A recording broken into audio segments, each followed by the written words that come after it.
Hello! എൻ്റെ ആദ്യത്തെ ആറ്റുകാൽ പൊങ്കാല വ്ളോഗാണിത്. കുറച്ച് മാസമായി. ഇന്നാണ് എനിക്ക് എഡിറ്റ് ചെയ്യാനും വോയിസ് ഓവർ ചെയ്യാനും സമയം കിട്ടിയത്. അപ്പോൾ ഇതാണ് തലസ്ഥാനത്തിൻ്റെ കാഴ്ച. ഞാൻ രാവിലെ 5 മണി 4 മണി ആ ഒരു ടൈമിൽ കഴക്കൂട്ടത്തുനിന്ന് KSRTC കയറിയതാണ്. അപ്പം ഇവിടെ എത്തുമ്പോഴേക്കും ഫുൾ ബ്ലോക്കായിരുന്നു. അങ്ങ് പാങ്ങപ്പാറ കാര്യവട്ടം മുതലേ പൊങ്കാല സ്റ്റാർട്ടായിരുന്നു. അവിടെ മുതലേ പൊങ്കാല കല്ല് ഇട്ട് എല്ലാവരും ഒരുക്കങ്ങളായിരുന്നു. ഞാൻ ഇട്ടത് കമലേശ്വരം എന്ന് പറഞ്ഞൊരു സ്ഥലത്തായിരുന്നു. ഇതൊരു റെസിഡൻഷ്യൽ ഏരിയ ആണ്. ഈ ആറ്റുകാൽ ടെമ്പിൾ ട്രസ്റ്റിൻ്റെ കീഴിലുള്ള ഓരോ റെസിഡൻഷ്യൽ ഏരിയയിലും ഇങ്ങനെ ഒരു സ്ഥലത്ത് ദേവിയുടെ ചിത്രവും ഇതൊക്കെ വെച്ച് പൂജയൊക്കെ ചെയ്യും. അവിടെ നിന്നാണ് തീ പകരുന്നത്. അങ്ങനെയാണ്. അപ്പോൾ അങ്ങനെ ഒരു റെസിഡൻഷ്യൽ ഏരിയയിലാണ്. അത്ര തിരക്കൊന്നും ഉണ്ടായിട്ടില്ല ഇവിടെ. അപ്പോൾ അവിടുത്തെ തന്ത്രി പറയുന്ന സമയത്ത് അവിടെ അവർക്ക് ട്രസ്റ്റിൻ്റെ അറിയിപ്പ് കിട്ടുമ്പം തീ പകർത്തും. അങ്ങനെ അതെടുത്ത് നമ്മളെ അവരവരുടെ അടുപ്പിൽ പകരും. അങ്ങനെയായിരുന്നു. അപ്പം എല്ലാവരും പുതിയ വസ്ത്രമൊക്കെ ധരിച്ച് പുതിയ മൺചട്ടി എല്ലാമാണ്. അപ്പോൾ ആദ്യത്തെ പൊങ്കാല ആയതുകൊണ്ട് തന്നെ എല്ലാം അതിൻ്റേതായ രീതിയിൽ തന്നെ ചെയ്തിട്ടുണ്ട്. നമ്മൾ ആദ്യമായിട്ട് ഇടുന്നവരാണെങ്കിലും അല്ലെങ്കിലും ഗണപതിക്ക് ഒരുക്കെന്ന് പറഞ്ഞിട്ട് നമ്മളിങ്ങനെ ഇലയിൽ ഗണപതിക്ക് നേരുന്ന പോലെ ശർക്കര, പഴം, അവിൽ, മലർ അതെല്ലാം വെച്ച് തിരി കത്തിച്ച് ഇങ്ങനെ അടുപ്പിൻ്റെ മുമ്പിൽ വെക്കും. അങ്ങനെയാണ് നമ്മൾ പൊങ്കാല തുടങ്ങുക. ഗണപതിയെ ധ്യാനിച്ച് വിഘ്നങ്ങളൊന്നും കൂടാതെ പൊങ്കാല മംഗളമായിട്ട് ഭവിക്കട്ടെ എന്ന് പ്രാർത്ഥിച്ച് അങ്ങനെ പൊങ്കാല എല്ലാവരും തീ കൊളുത്തി വെള്ളം തിളച്ച് വരുമ്പോൾ അരി കഴുകിയിടും. അരി ഒന്ന് വെന്ത് വരുന്ന ടൈമിലാണ് നമ്മൾ ബാക്കി തേങ്ങ, ശർക്കര, നെയ്യ് അതൊക്കെ ഇടാം. ചിലർ വേറെയും കാര്യങ്ങൾ എക്സ്ട്രാ ഇടും. അപ്പോൾ ഇത് ദേവിക്ക് ഏറ്റവും ഇഷ്ടപ്പെട്ട ഈ കടും പായസത്തിൽ ഇതൊക്കെയാണ് ഇടുക. പഴം ഇടുന്നവരും ഉണ്ട്. അപ്പം എൻ്റെയും അമ്മേൻ്റെയും ആദ്യത്തെ പൊങ്കാലയാണ്. ഇപ്പം നമ്മൾ കുറേ വർഷങ്ങളായിട്ട് വന്നിടണം എന്ന് ആഗ്രഹം ഉണ്ടായിരുന്നു. ഇത്തവണയാണ് നടന്നത്.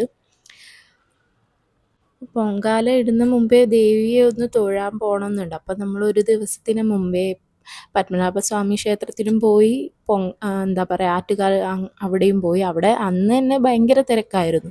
കുറേ മണിക്കൂർ ക്യൂ നിന്നിട്ടാണ് ഒന്ന് തൊഴാൻ സാധിച്ചത്. അപ്പം അങ്ങനെ ഒരു ദിവസം മുമ്പേ പോയി. തോർത്ത് ഇങ്ങനെ സാരിക്ക് ഇങ്ങനെ ചുറ്റും. കാരണം എനിക്ക് തോന്നുന്നു അതിൻ്റെ ഇത് അറിയില്ല. എനിക്ക് തോന്നുന്നു തീയൊന്നും സാരി മുന്താണിയിൽ പടരാതിരിക്കാൻ വേണ്ടിയായിരിക്കും അങ്ങനെ ചുറ്റുന്ന കാണാറുണ്ട്. പിന്നെ വിറക് യൂസ് ചെയ്യാം.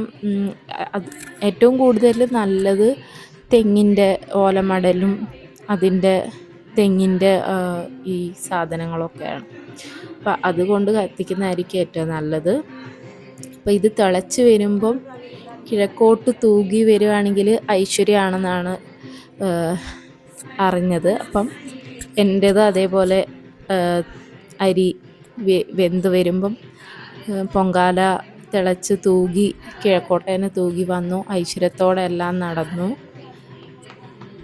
അപ്പോൾ പൊങ്കാല ഇട്ടുകൊണ്ടിരിക്കുമ്പോൾ നമുക്ക് അമ്മേ നാരായണ, ദേവി നാരായണ, ലക്ഷ്മി നാരായണ, ഭദ്രേ നാരായണ, അതും സർവമംഗളമംഗല്യേ ശിവേ സർവാർത്ഥ സാധികേ ശരണ്യേ ത്രയംബകേ ദേവി നാരായണി നമസ്തുതേ ഇതുപോലുള്ള നാമങ്ങളൊക്കെ ജപിക്കാം.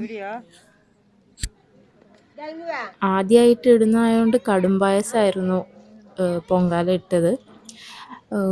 അതല്ലാതെ മണ്ടപ്പുറ്റും തെരളി അതൊക്കെ ഉണ്ടാക്കുന്നവരുണ്ട് ഓരോ കാര്യസാധ്യത്തിനായിട്ട്. അപ്പം നമ്മളെ കൂടെ തന്നെ പാൽപ്പായസമൊക്കെ പൊങ്കാല ഇട്ടവരുണ്ടായിരുന്നു.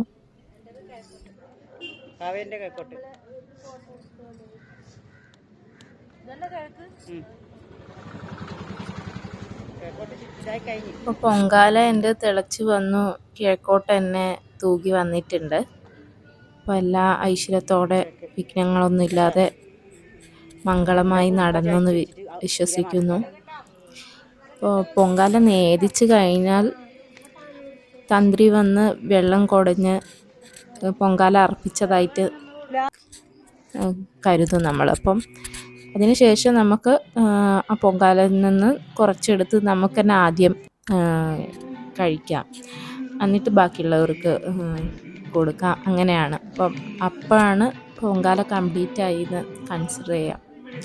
അപ്പോൾ ഇതൊക്കെ ആദ്യത്തെ എക്സ്പീരിയൻസ് ആയതുകൊണ്ട് തന്നെ ഇത് ഭയങ്കര തെറിക്കായിരുന്നു കേട്ടോ, പറയാതെ വയ്യ.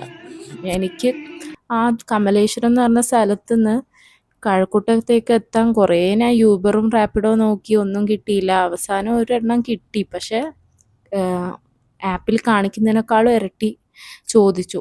എനിക്ക് നിവർത്തിയില്ലാത്തതുകൊണ്ട് അത് പിന്നെ ഓക്കെ പറയേണ്ടി വന്നു.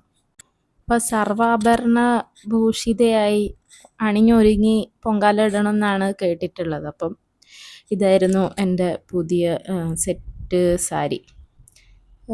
പിന്നെ ഇതെല്ലാം നമ്മളെ കൂട്ടത്തിലുള്ളവർ ഇട്ടതാണേ, അമ്മയും അമ്മേൻ്റെ ഫ്രണ്ട്സും ഞാനും എല്ലാവരും കൂടെ ഉള്ള. അപ്പോൾ ഇതൊക്കെയാണ് പൊങ്കാല 2026 വ്ളോഗ്. അപ്പം എല്ലാവർക്കും എല്ലാവരുടെ ആഗ്രഹവും നടക്കട്ടെ എന്ന് പ്രാർത്ഥിച്ചുകൊണ്ട് അടുത്ത വീഡിയോ കാണാം. ബൈ.